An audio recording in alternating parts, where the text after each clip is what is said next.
Good morning, good afternoon, good evening. Hi, everybody. Can you hear me? Can you hear me? I can hear you. They can see us. They can see. Oh, is this some kind of crazy Inception thing mirror, going yeah. on? Yeah. Can they see the donuts? The evil donut box. Yeah, that evil donut box got me, man. I was wrestling with that donut box, and kind of the donut box one. There was a battle, and it was not good. We didn't win. Hey, I'm with Ryan Baxter, my buddy, old pal friend. It is the 24th of August. It's Sunday. So what working on a Sunday. Yeah, I mean, well, this isn't hardly working. We're in Vegas. I mean, this is like they couldn't. I don't think they could qualify this as working if they wanted to. Definitely not. Definitely. What's the opposite of work? It's like undertime, Yeah. So anyway, I guess this is a little bit of travail. Hey, look, we're live though, and people are. Let's sign in. Sign off. Where are y'all people coming from? We're in Las Vegas, site of the amazing SpringOne 2025 event. And you are? I am Ryan Baxter. Been working at. We were just talking about this last night. We were on the Spring team now for almost 9 years. It's been 8 years. Quite a few months at this point, and the entire time I've been on the Spring team, I've been working on Spring Cloud, and so been doing that for the past 8 years. It's been a hell of a lot of fun, and yeah. So you came to us from. I always think this is like really because you came to us as one of those. We've had a few like. Do you ever see that movie Blade? Yes. Where like he's like half vampire, half that's old human, school, yeah, right, yeah. And they described him as like a daywalker because he could exist in both worlds, And I think of you like that because you came from advocacy for Cloud Foundry, at IBM, right? Yes, and and I got the Spring bug from you actually, and I'm sure you already had some of it when I first met you, but well, I had a strong Java background, and then when I started to do some advocacy for Cloud Foundry at IBM, a lot of people Node was like the hot thing at that time. Like everyone's like, you got to write Node. And I'm like, well, I understand why. Like it's very little code, and you get something up running really fast. And this is when Boot had just come out, and I saw a video of you demoing something Boot related, very early Boot stuff on YouTube, and I'm like, holy, that's great, right? And so that got me down the Spring route, and Never look back because lucky for us. Yeah, I mean, then there was a whole tie-in with the original Spring Cloud thing, which was just a single project. Yeah, right. Okay. A single project, and I started to use that because it was related to Cloud Foundry and Spring Boot, and then I started to make PRs, and the rest is history after that. Surely you mean press releases? Yeah. No, I had the original Spring Cloud. That's a great callback there. Spring Cloud in its origin was Ramni Vasladad, our friend and former Spring Team alumnus. I mean, he's a Spring Team alumnus now, but he was former Spring Team. And it was auto configurations that when you put them on the class path, detected certain environmental cues like environment variables, and would automatically populate in your application context the appropriate objects, like a data source. Right. And so you could deploy this app that had this auto config, and it would do nothing in your local machine. But once inside of a Cloud Foundry environment, it would see that you've got these environment variables that are particular for a data source or for RabbitMQ or for whatever, and it would automatically create and even better replace. If you had a data source, it was magic. Yeah, it was magic. And it's the kind of thing you can only do with something like Spring. Sorry, we just watched a video about magic. Literally, it was like magic. And then like in a blink of eye, all of a sudden I turned around and looked at the repo, and there was like all this Netflix stuff in there when Spencer joined the team.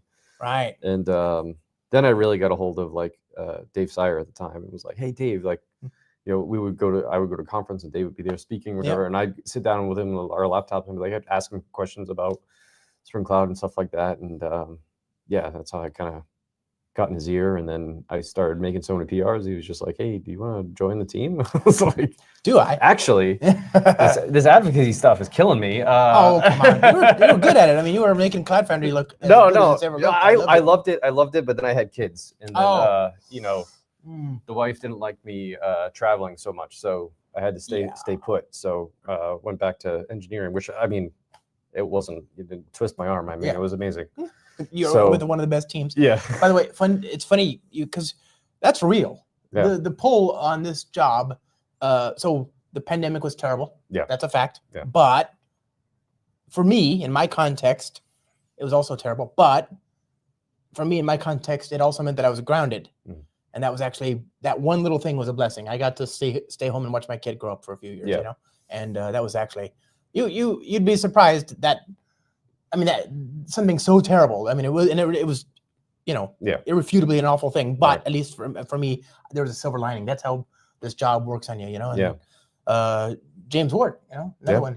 I love that guy. He's the consummate advocate, you know, the old Dutch best of us. And even he kind of like slowed down a little bit. You got to slow down. Yeah. I mean, sometimes you have to, right? And so I did. And maybe someday I'll get back to it. I still love speaking. I mean, that's why I'm here. That's why I'm here today. I'm glad. And you know, but the kids are still a little young, so they were like, "Dad, when are you coming home?" And I'm like, "Oh, I'll be home Thursday." Oh, like, it's a whole week. Yeah, my daughter's like, "That's a long time." I'm like, "You're telling me."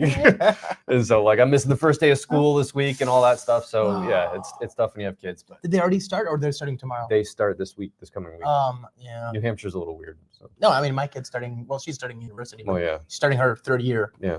But it's still Monday tomorrow. Okay. So wait, your kids start tomorrow, or no? Like they 7 start days from now, or they start. It's some silly thing. I don't want to say that's stupid, but it's some silly thing where they have Monday off, they go Tuesday, Wednesday, Thursday, Friday off, and then it's a long weekend here in the States because Labor Day is on Monday. Oh right, is it already? Yeah. Does that mean I have to stop wearing white? I don't know. I never get that right. Yeah, me either. I'm gonna break the rule no matter what. Yeah, well, I wear a white spring t-shirt almost all the time. Yeah. Okay. So, anyways, that's a little backstory. Yeah, a Baxter story, if you will. A Baxter story. Yeah. For sure. Okay, so then you joined the Spring Cloud team, and the Spring Cloud team, again, you've got that incredible background working on like cloud platforms and infrastructure, and then Spring. Yeah. Well, I mean, both at the same time, right? You had so many qualifications in both realms, like a Daywalker, like Blade, right? Cloud Blade, you know. Cloud Blade. And then you, like, you know, for a long time you were the guy I was bothering. You know, I would bother our friend Scotty Frederick for the Cloud Foundry stuff and the service broker stuff, and then I'd bother you for the Kubernetes stuff, right? And you know. Yeah, and so I spent a little bit of time there. I still do a lot of time actually. Is dedicated to Spring Cloud Kubernetes. Is actually a very, very active project in the Spring Cloud ecosystem, surprisingly so. But yeah, a lot of that stuff in the cloud ecosystem, you know, it translates over to Kubernetes. Like, you know, you want to try and make it very easy when you deploy your app to use the services that are there on the platform, whether it's a database or messaging service or config maps and secrets or service discovery and all that fun stuff on Kubernetes. So spent a little bit of time doing that. And lately just been, one of the other projects that has always been super popular. My buddy Spencer Gibb, I'm sure we'll talk a little bit about, but he has pretty much invented Spring Cloud Gateway. Yeah. And that project, we looked a couple months ago and we're like, oh boy, that one project has just as many issues open as all of Spring Boot does. And so we're like, we need to do a little maintenance on there. So I've been spending a little time helping him there on some backlog stuff lately. But I kind of dabbled across the whole portfolio, honestly. I mean, we only have very few members of the Spring Cloud team, but there's a lot of talent there. I think that's the thing people should understand is most of the Spring teams are really small. I mean, these huge infrastructure projects on which so many depend are, comes down to a handful of people in most cases, Yeah. And so we spend the three of us spend a lot of time just cross-pollinating across all the different projects. And Spring Cloud is its own universe, right? Yes, there's so many. The Spring Cloud Gateway stuff. Is, well, first of all, I mean, there's two of them. Yes, there is. There's three of them. There's three different ways to use Spring Cloud Gateway. There's the reactive, which is my, that's the one I think most people will be most familiar with. Yeah, And it's the one been around for the longest. And then there's the blocking side, but in the blocking side, you've got the remote proxy thing Yeah. that which works for some use cases, and then there's the generic Spring MVC functional controller Yeah. handler style, Yeah. right? Yeah. And I don't know. I want to believe in the servlet based blocking IO stuff. Yeah. You know. Yeah. And seems like it's coming along. I think. I mean, the functional style I think is really nice. I think it doesn't take a lot to wrap your head around the whole WebFlux thing. You know. Yeah. I think it takes a lot of people a lot of time to wrap their head around WebFlux, and so luckily you can do a lot with Gateway without actually even writing any code. I mean, a lot of it's just auto configuration. You can do it's pretty powerful, which is the beauty of it. Properties. Yeah, right. And you get this super performant gateway. But when you do need to start, customizing things, or you're writing your own filters or predicates and stuff like that, it can get a little tricky if you're not a reactive whiz. But the functional stuff makes it a little bit more approachable. So I really like that. Right now there's this sort of this ever so slight asymmetry between what's possible in the non-blocking and the blocking world. Yeah. And so for some use cases, I end up back in the reactive stuff. Yeah. But now I start, by default, and most of my use cases are just fine. I start with the Spring MVC style, functional style. Yeah. It's great, and with it's virtual. You've got virtual threads, so you're not really Right. giving up or sacrificing anything. Yeah. Anything you can tell us there? Is there anything new coming? Anything I should know about? I mean, so we're trying to take advantage of some of this new stuff that's coming in with Spring Boot 4 and Spring Framework 7. So a lot of the, some new features around API versioning. Can you do like a predicate there in Spring Cloud Gateway? Yeah. Yeah. So that's stuff that I think Spencer merged that PR. I know I reviewed it. I'm pretty sure he merged it. So that support there is in our, I want to say it's in our first milestone. It might be in the second, might not be out there yet in the milestone, might be the second milestone, which we will release post SpringOne here. But never release right before SpringOne. Unless you're Spring Boot, who did it 2 days before. YOLO. the second milestone was like, so I had to update my demos the 2 days before, which is always fun. When we did that rehearsal last week, was that already out? No. Wait, so I have no, to. It was not. No, I don't think it was. Whenever I pinged you last week to update, to pull in my new code, that's when I updated to M2. So I don't know if that was Thursday. I don't know. A couple days ago. Anyways. Hashtag YOLO. Yeah. So, but anyways, our second milestone will be post SpringOne, since we're here. We don't have time to do that yet, and we need to boot out first. So sure. Well, so this is the thing. We're on a march, all of us on the Spring team. This is one of my favorite experiences on the team. Is every now and then we get a new generation, right? And you've been here for a decade almost, and it's like that'll be Spring Framework. You've seen Spring Framework 5, 6, and now 7, right? Yeah, I mean, because I mean, like when I first saw you do your demo, we were just talking about originally when I was working at IBM, it was boot 1 dot something or other, right? And that was been Spring Framework 4. So that's when I started using it. And so now, definitely been through a couple of majors, and this is our latest majors. The majors are always exciting. It's a lot of work. We're kind of, Spring Cloud sits at like the top of the stack. Yeah. There's like us, and then now Spring AI also sits at and Modulith. Yeah, Modulith the also. Post-boot frameworks, sits at the top of the stack, and so we have to wait for everything else to kind of trickle up to us, and we get a lot of changes that come in and stuff like that. We have to, react to, for lack of a better word. But yeah, so some of the API versioning stuff. There's some new configuration.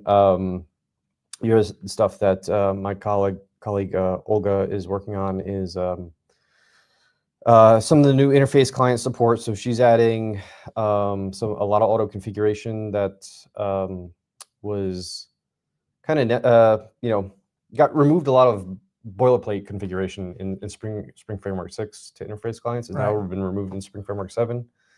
And she's added support for Spring Cloud Load Balancer.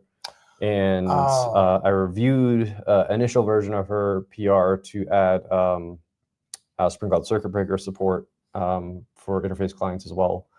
That has yet to be merged yet. But, can we do a lore dump here, like a background to lore on all this stuff? So, because we had Spring Cloud OpenFame, and then we had Spring Cloud Square retrofit, which is experimental, and that never graduated, right? Right. And both of those provided ways to take an interface, annotate it, and then inject that interface, and you get a declarative Super HTTP powerful client. Stuff. Yeah.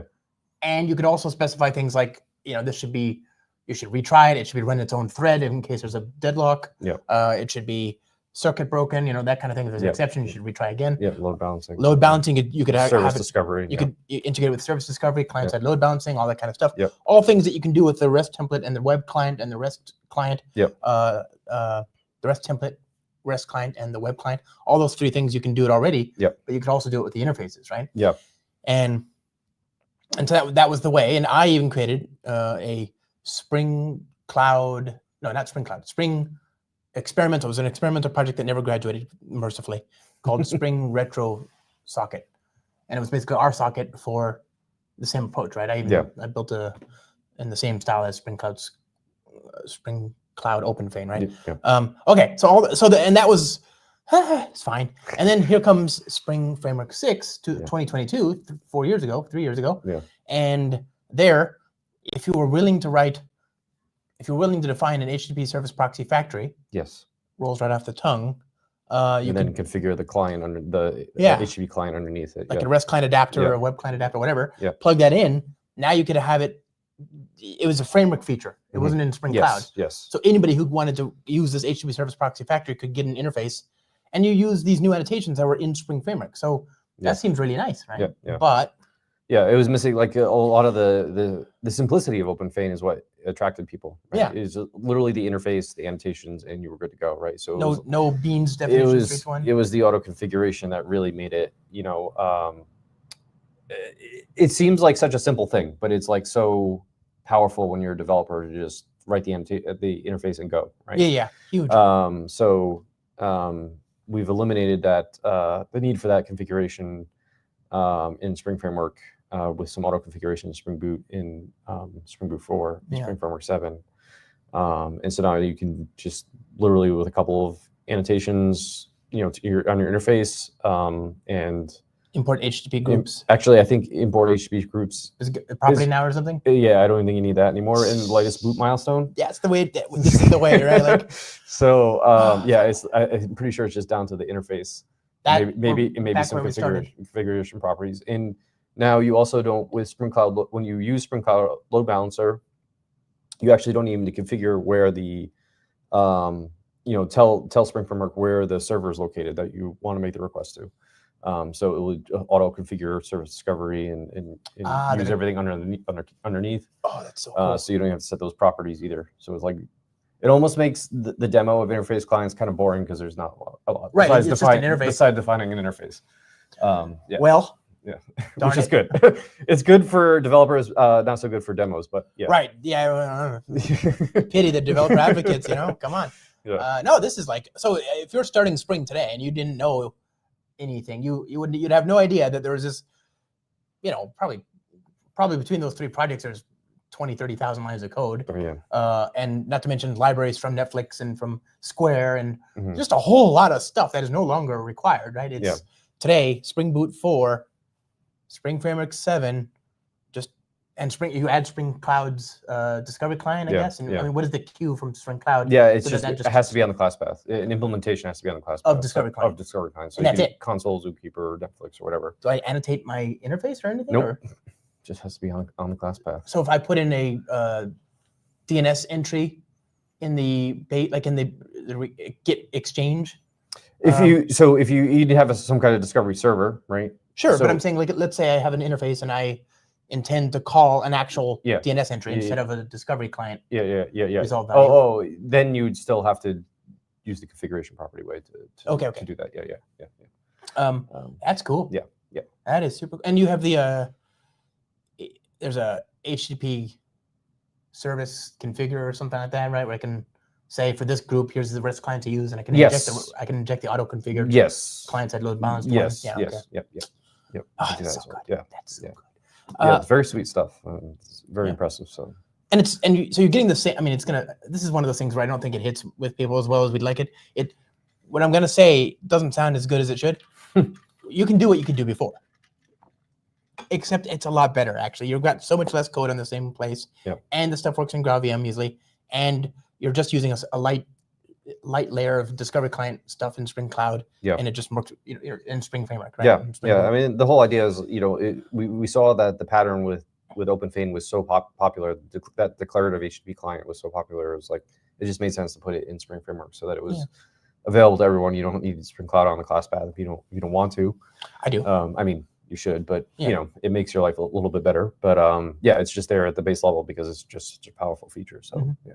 Oh, that's so good. So OpenFane is still there. Just I know everyone's going to ask. It's still there, and it will continue to be supported. It's in our next major, so it's going to be supported for quite a bit of time after that. But eventually, we'll just rely on what's in Spring Framework. So. I mean, and that's the nice thing about this. Like you say, it is just interface to interface. Yeah. You can literally just swap out annotations at some point, and for a lot of cases, that'll be enough. Yes, We're not literally. talking- Yeah. I mean, if you wanted to switch over from OpenFane to the new interface clients in Spring Framework, it's literally just changing a couple annotations. You're good to go. So, would you ever consider using Spring's annotation aliasing so that your existing annotations just become aliases for the Spring Framework stuff? Yeah. Something like that? Yeah, something like that. Yeah. Or like even under the covers, you could make an argument maybe that under the covers in OpenFane, you just switch to using Spring Framework, right? Right, or something. I don't know. Yeah. Maybe. I don't know. Whatever. Just migrate your code. It's fine. This is one of the things where an open rewrite recipe. Yeah, I was just gonna say that. Yeah. Very simple magic trick. I was just gonna say that. Yeah, that would help out a little bit, I think. Yeah, that's a lot of the stuff I've been working on for sure. It's huge. I mean, this is the kind of stuff I love. I just love when I get faster programs that have fewer things to worry about. Yeah. And I just upgrade, right? It's free upgrade. Yeah. So okay, so Spring Cloud. What about Spring? How's my my precious Spring Cloud config server done? Still kicking around. I mean, I love that thing. Always. Is that still one of the most popular projects? Yes. Oh, yeah. God. I mean, still So one of the most popular projects for sure. So we don't have a ton of new stuff going in there. We have been we've talked about a little bit is maybe thinking about doing something with Spring AI and MCP and stuff like that. Oh yeah. With some of these servers that we have in Spring Cloud, whether it's the gateway or the config server or the discovery server or something like that. We've talked a little bit about that. We haven't had much time to work on it yet. Sure. I mean, there's a ton of other stuff, but like you said, more issues in Spring Cloud Gateway alone than all of Spring Boot, huh? Yeah. So, but yeah, I mean, Spring Cloud config server is still very stable. It's still, we still support it. It's still, literally one of the most popular projects and useful projects I think that's out there. So yeah. It's so good. Yeah. Spring Cloud config server is one of those things where even if you haven't bought into microservices or whatever, it's still useful. It's so useful. Even a monolith benefits from it. It's just one of those beautiful things. And I think a lot of people, it's underappreciated. Like everyone just defaults to going with the Git backend for Spring Cloud config server. Yeah, that's and because it's simple and familiar. But like we have a bunch of support for different cloud providers, like S3 buckets or AWS. S3 buckets. I didn't know that. Yeah, really? yeah. AWS Secret Manager and Vault and all the stuff. Sure. For different ways to persist configuration, you can combine them together. Right? You can use Git and S3 buckets if you wanted, or but you can also use you can also use. So you're saying I can have Spring Cloud config servers act as a facade atop both a Git repository and S3? Yeah. So if you wanted to, or probably the most common scenario is you have passwords and stuff that's very sensitive, and it goes into some kind of vault or secret manager or something. Okay. And then you have everything else that's not so I don't know, valuable in a Git repo or just in a bucket or something like that. And then you can combine those two repositories together. So when you query the config server, it's fetching configuration for the application from both sources or more. Or you could do 3, 4, 5 sources if you want to. Oh, it's like a composite. That's really exactly. I didn't know. Yeah. I mean, I knew about the composite. I didn't know you had an S3 though. That's Yeah, and we have GCP, whatever the equivalent in GCP is as well. It does get confusing. They're all Vault or config of some sort. Yeah. So the cloud provider support is something I think is super cool. It doesn't get utilized as much as I think it should, because it's very most people are running their apps on cloud. So why not make it awesome? Yeah. Do you pull in so you just mentioned a bunch of things that I imagine would live elsewhere. So if I'm using Spring Cloud config server and I want to use AWS, am I bringing in Spring Cloud AWS? So in that case, no, we do not have a dependency on Spring Cloud AWS. We we use the AWS SDK directly. Yeah. What about the Kubernetes? So config maps or whatever. Yeah, in the Kubernetes case, we will either use the Kubernetes Java client or the Fabricate client, depending on which implementation you choose. So you're not using Spring Cloud Kubernetes? Well, it's kind of a circular dependency, right? Yes. So Spring Cloud Kubernetes consumes Spring Cloud config server, and then it provides the implementation for the environment repository to get the config maps. Right. Okay. So if I wanted to add that to my program, I would be adding both Spring Cloud Kubernetes and Spring Cloud config server. You would actually just actually the config. There's a config server that lives in Spring Cloud Kubernetes that you would actually just use.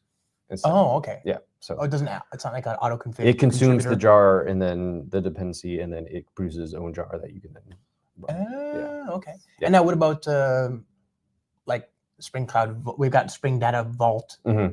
That uses in the config server, if you're going to use Vault, we use Spring Cloud Vault, which then uses Spring Vault, and so yeah. Okay. Yeah. Okay. So it is. Oh, so it's interesting. We're standing on the shoulders of giants, which in this case is sort of like. You ever see that? I saw a meme the other day of a dog with a leash around its neck, and it was carrying the leash. Right. Yes, so I've seen this. I've seen walking this. forward, right? Yeah. And it's the dog walking itself, right? Walking itself. Yeah. So in this case, a lot of those projects are projects that we also built. Yes. Right. So it's very much the same thing. Yeah, it's super cool when you start to think about, like I said, we're at the top of the stack, so we can consume anything under the covers, right? Yeah. Well, that's really interesting. I think we have this very interesting sort of moment now. We got AI, we got Modulith, and we got Spring Cloud, and they're all post boot, so they all get released. They can't get released until a second or more after Spring Boot has been released, right? Yeah. And you mentioned the idea of like AI pollination, right? Cross pollination there. What would that look like? Would that be? Would Spring Cloud pull in AI, and now you'd have you'd have to wait until Spring AI gets released, or would there be a center intermediary project? Oh my goodness. Yeah. So I actually think there's two different paths. This is going to get very complicated, right? Where I think we, in theory, could consume some Spring AI components, but also I think Spring AI could, in theory, also consume some Spring Cloud components. Okay. Right? So I'm thinking, one of the thoughts that I've been thinking about, or problems that I foresee, the more I spend in the AI space, especially in the MCP space, is like you have MCP servers, which is a whole bunch of servers, right?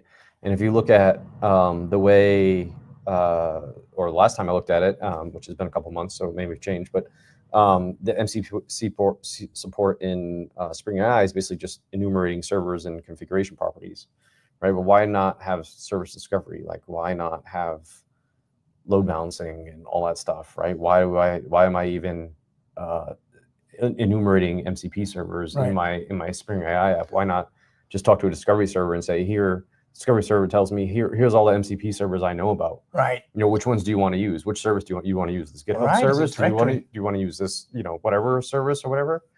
So I think there's probably some room for Spring Cloud-ish service discovery and load balancing in the MCP space. But there's a lot of discussions we have to have. I just realized there's a fourth one actually. What you just said is ideal. And by the way, how would you expose a MCP server to do discovery client to make available to the MCP server? I know other MCP tools. I don't know. It gets crazy. But also, there's a fourth one. There's actually Modulith, Cloud, AI, and Auth server. Mm-hmm. Yes. For post boot things. Yep. And that's another thing is how do you do security around an MCP? And that's another discussion that where these two projects now need to there's got to be some discussion at some point. Yeah. There's a lot of exciting stuff in the future for sure. Yeah, and I really think Spring is at its best when it's it's like Microsoft Office, a suite of things that pull together, as opposed to isolated little projects. Yeah, for sure. And that's why we all love Spring. I mean, there's just so much you can pick and choose from, and it's so powerful and easy to use, and all that fun stuff for sure. Actually, absolutely true. Well, that's great. So you've got the gateway stuff, you got the config server, you've got the API versioning, which is that one's like one of those things where it's just been so commonly requested. The other thing I was really happy to see is our friend Dave Sire, Dr. Dave Sire. He he got that Spring gRPC project out there. Mhm. These are some. There's been, you know how there are itches that people want scratched, right? And gRPC and API versioning were just like constantly the drumbeat for both. Yeah. And now you've got like bona fide, really amazing solutions for both in the next generation of Spring.